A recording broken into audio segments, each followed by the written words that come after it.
The big names, don't forget Nate Thrasher, Colin Park. Thrasher didn't get the start or the finish he wanted in the heat. Can he avenge it this time? Well, Jarrett Fry been nailing his start so far at this event, and he's got one again. All right, Jason, down here on the podium as we get set to celebrate another great championship win here. We're still down here with our senior 40-plus winner, Greg Schnell, and congratulations, Greg, big win out there a moto ago. We just got a chance to watch a great race a few seconds ago while we were waiting, but tell us a little bit about yours. You had your hands full out there, it looked like. Yeah, I did.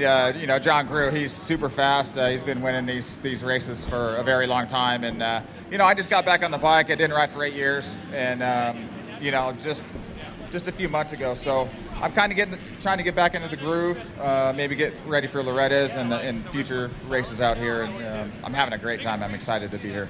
Awesome, man. Anybody you need to say thanks to for helping make this possible today? Absolutely. I want to thank Munn Husqvarna, everyone over at Husqvarna, FXR, Bill's Pipe, Henson, X-Brand Goggles, Enzo Racing, everybody, my mechanic Ted, and all the people here.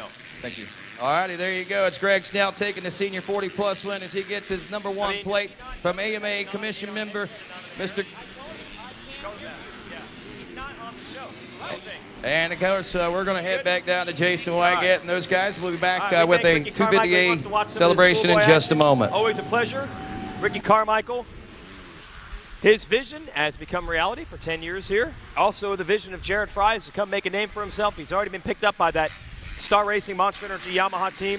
That's definitely an all-star group to be with. Matt LeBlanc, his teammate, will tell you the same. They're running 1-2. What I'm really curious about, where is Nate Thrasher? 9th place right now. Say it for me. The Thrasher. Thank you. Appreciate setting me up for that one, Nate. The Thrasher. So Thrasher, who might be the hottest property in amateur motocross racing right now.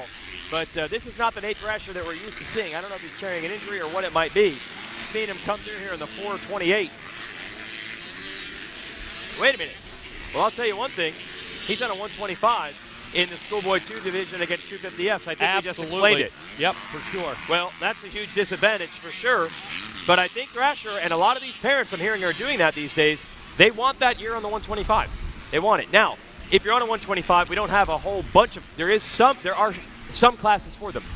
But if you want to get as many laps as possible, you're going to have to go up against a 250F sometimes. That's what's going to happen, and there's a price for that, and there is an advantage to riding that 125 too. I'm a believer in that 125. I figured you would be. But but not just the two-stroke factor, but I also believe in getting used to that power too on that 4-stroke, because that's what you're going to race eventually. Well, he's going to play the long game. I'm sure next year will be the year that he'll try to get used to the 4-stroke.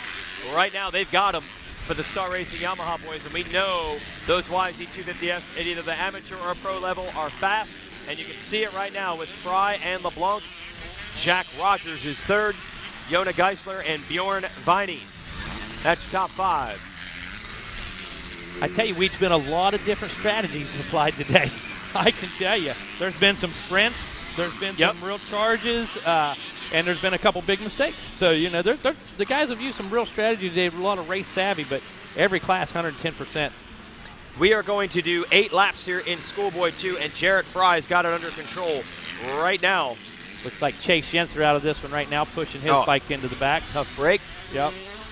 85, 10 to 12 will be next. 450C and Mini Senior, and then 450B. So our next 4 classes, 85, 12, 10 to 12, 45C, Mini Senior 2, and 450B. Those are our next 4 classes. This is race 71 of 84. So 13 races remain. And we'll bring it all back here tomorrow for the first ever DVSX, the Daytona Vintage Supercross. And I see the superstars of ATV Motocross in the pit area getting ready to do some racing tomorrow as well. Let me tell you, you got to respect those quad guys, because this is a totally different track on 4 wheels, my man.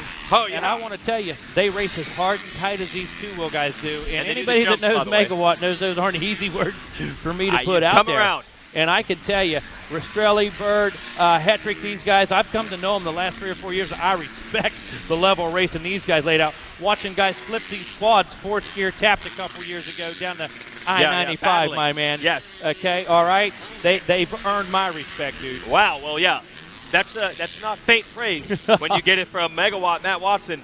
They'll jump all these jumps, too. It's going to be awesome tomorrow. I'm telling you. And when you look at a course, this versus this, 2 wheels versus 4, that's a totally different track, my friend. Yes, and, the last few years we've had the Fly Racing ATV Supercross where we had a bunch of ATV classes. Right. Now we're going to do just the Pro ATVs tomorrow. Right. Vintage bikes mixed in. So I talked to Chad Weenan, the defending champ, about that, and he's like, it's not as crazy as it sounds because, Megawatt at the local level, you're mixing them all the time. So it's going to be gnarly, but it's not something that they're not used to.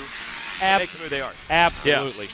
So that'll be cool, the vintage race tomorrow. And you're not mixing them with 240 Pro Class Nationals. No. Okay, you're mixing them with some vintage bikes that are going to affect the track differently.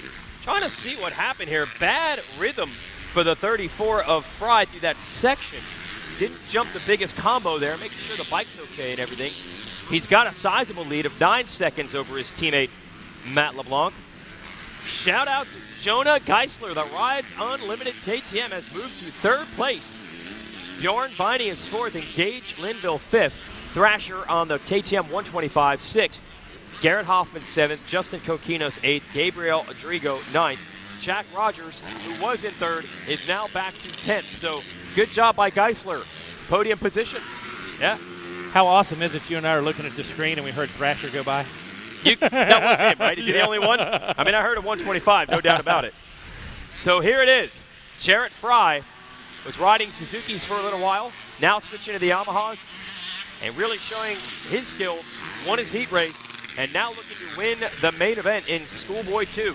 Across the start stretch for the last time. It's the final lap of Schoolboy. Jack Rogers having a little bit of bad luck right there. Going to be pushing it back to the paddock. He was in 3rd place. Exactly. Big bunch of disappointment on his face. Understandable, that's for sure. Bummer. Great effort, Jack. Absolutely, man. Yeah, there's so many of those results here, whereas we say the sheet that they hand out at the end of the day and the results are not going to tell the story of how it really all went down. That's exactly right. That kid rode his heart out here this weekend, definitely. But here's where it is going to match up. Jarrett Fry rode awesome, and Jarrett Fry wins Schoolboy 2. Domination performance in both the heat and the main event. He'll be visiting Rodney Tomlin on the podium in just a moment. I can smell that 125 that's out on the track. Love it. Classic premix. And the Yamaha boys go 1-2.